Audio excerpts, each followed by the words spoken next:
A decade ago, the lab-grown burger debuted.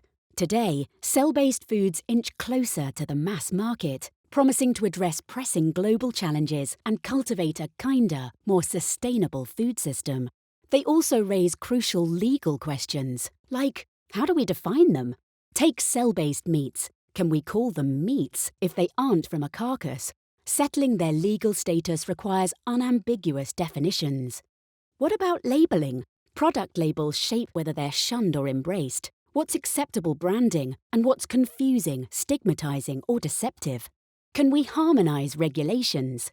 Different communities have wide-ranging attitudes towards new foods, which complicates international trading. And how much should we experiment? Overregulation suffocates innovation, whereas exploring legal frameworks' full potential entails risks. These are just some of the questions at the core of this research project. As cellular agriculture products hit the shelves, agile regulations will be vital to guide legislators through this uncharted territory.